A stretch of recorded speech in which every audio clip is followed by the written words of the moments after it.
Worldwide, more than 75% of all emissions are generated in cities. In other words, the green shift can be won or lost in cities. No one has been a better advocate for this message than our next speaker. He is president of ICLEI, the world's leading association of cities dedicated to cut climate gas emissions, representing local governments of 600 million people in 1,000 cities in 84 countries. Let's give a warm welcome to social and environmental activist, former deputy mayor of Vancouver, and president of ICLEI, David Cadman.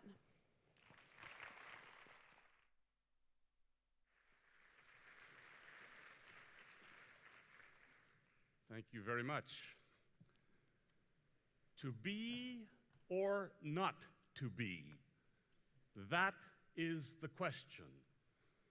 And now, more than ever, at the beginning of the 21st century, that question should be weighing on all of humanity.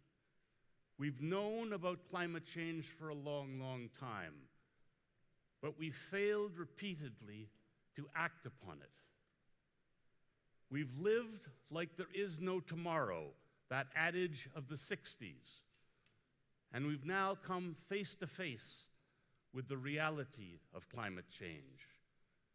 The Rolling Stones told us that time is on our side. Well, they were wrong, and you just need to look at Mick Jagger to figure that out. We are constrained by time. We're pressed up against time. Climate change, we're now told by the IPCC report, we're going to surpass 2 degrees centigrade, which the nations of the world said we couldn't do. And we're headed on a path to 6 degrees. Life at that point will be unsustainable on this planet. And yet, I'll refer to Madonna this time, it's a material world. And we know that the rising countries of Asia want a material world that they see in the West. So we're going to have more and more demand for consumption. And simply put, it's unsustainable. We have to grapple with that, and I think the best place to resolve that issue is at the city level.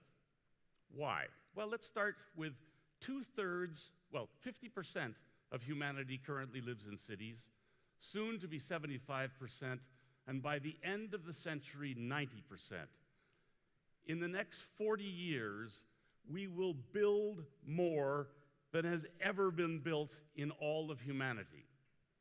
So if we don't get that right, we just continue on this perilous path.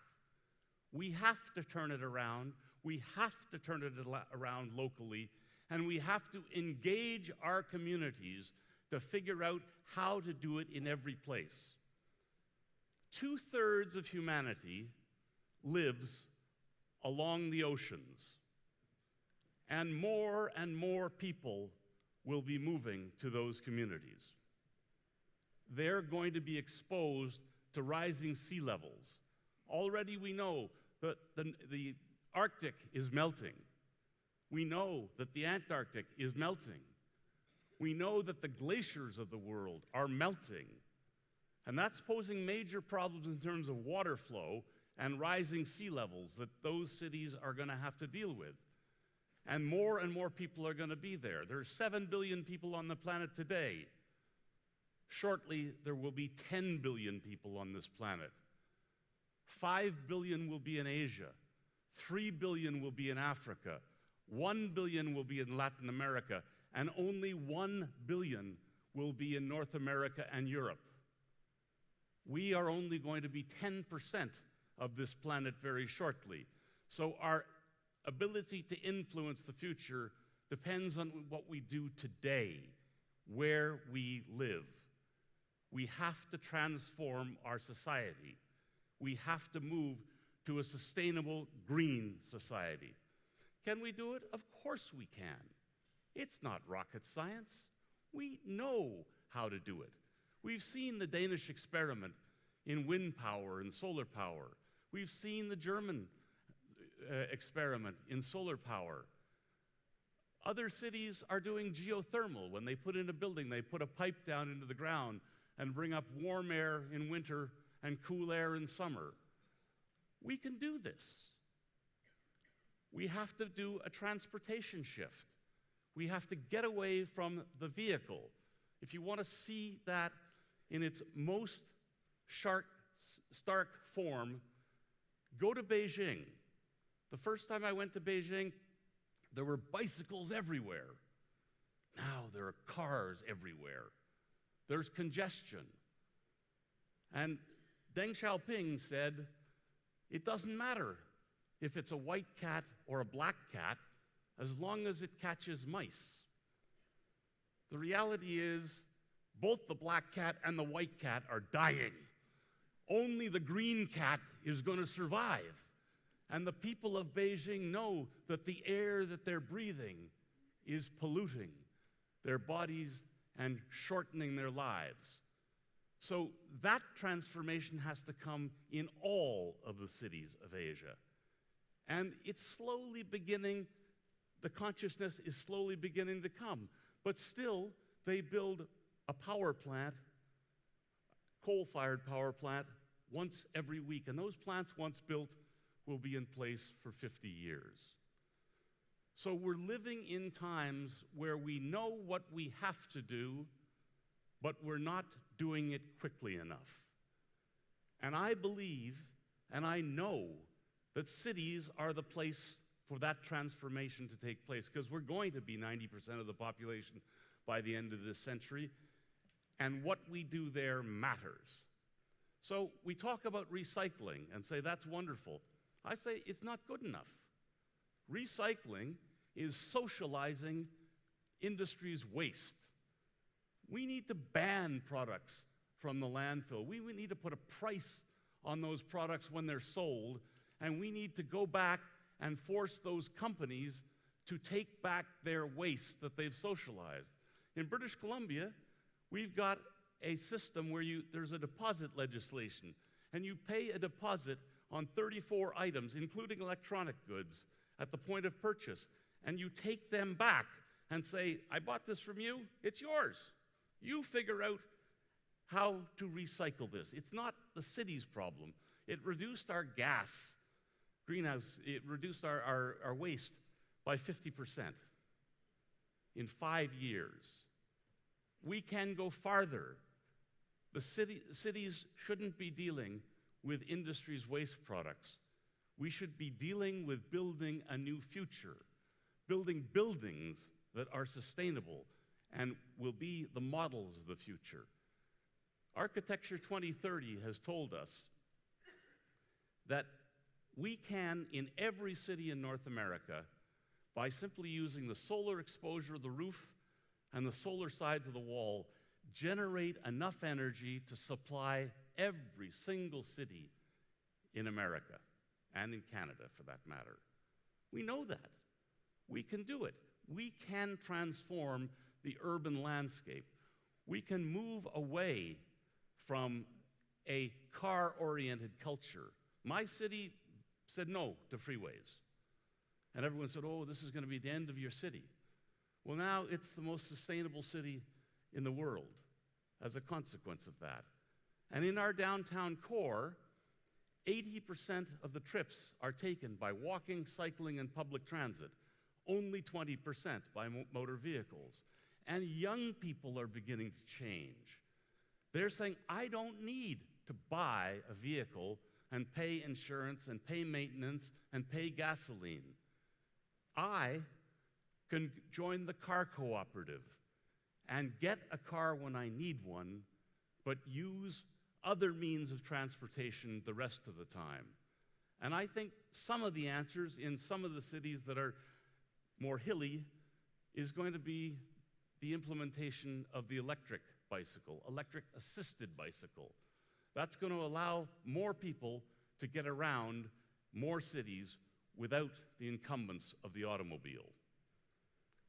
This is the future. The trouble with this future is that we've got very large interests in oil, gas, and coal that are basically saying, oh no, we can't go there. We mustn't go there. The sure thing is more oil, gas, and coal. The fact is, we've got 5 times more oil, gas, and coal than we can possibly use on this planet. If we use it, we are doomed from climate change. So we have to begin this shift, and it's not going to come easily.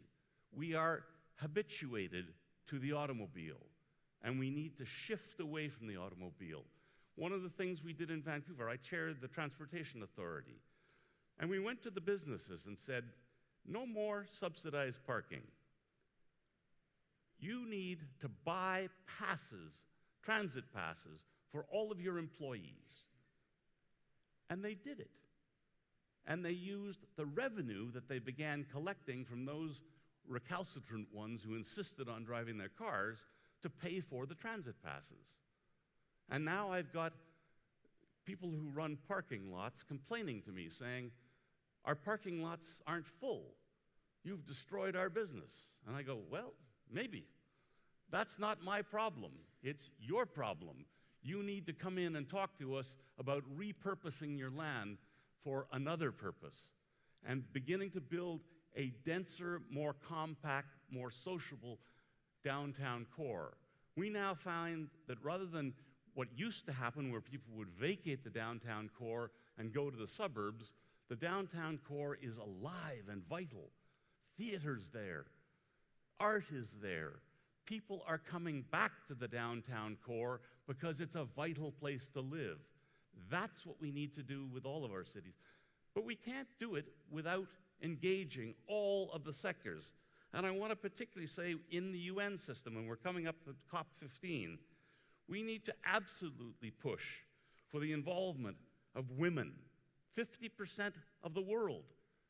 They need to be part of shaping their environment. Youth, we need to make sure that young people are part of shaping the future of their cities. We need to make sure the labor is part of it, that business is part of it, that scientists are part of it, that NGOs are part of it. But we think that local authorities can be a key mobilizing element to say, we are the future. And say to national governments, we urge you to work with us because we know together we can do more than we can do separately. But frankly, we're moving towards sustainability in our cities, and we're not going to be cowed by your policies. So either get on board or get out of the way. We want sustainable cities, we want a sustainable planet, and we are going to have it in every city across the world. It's the only solution. And we know that within our own capacity, we can do 30% of a reduction in greenhouse gases. But we know that with national government assistance and policy derivatives, that we can actually get to 60 to 80% of greenhouse gas reductions. We know how to do it. Water. We're now seeing there's 5 to 7% more moisture in the atmosphere as a consequence of global warming. Calgary had 5 years ago a 5-year flood, a 100-year flood. This year, they had a flood that was 5 times larger. It was huge. And I talked about the fact that there's 5 to 7% more moisture, and the chief meteorologist called me up and said, you're not explaining it right. And I said, tell me, what do I need to say? And he said, you need to talk about rivers of water in the air. This is the reality. It's not 5 to 7% spread equally. It's rivers of water moving in the air and dumping down on places like Calgary, dumping down in Colorado, where they thought they had 5 river systems that came in. All 5 flooded this year. This is going to be our future. Nigeria experiencing floods. Northern Pakistan experiencing floods. You saw what happened in Bangkok a few years ago. We've got to change and build a more resilient city for the future. We can do it, we must do it, and if we don't do it together with our citizens, we'll lose the opportunity of a collective learning experience. Cities can transform this planet very, very quickly. But you citizens, all citizens all over the globe, have to want this to happen, have to engage your local cities and demand that it happen where you are. This is the way to a sustainable future. This is the way to a green shift. This is the way to a bright future for all of humanity. If we want it, we can have it. It's time to not sit back and be passive, but to demand change, and demand change now. Thank you.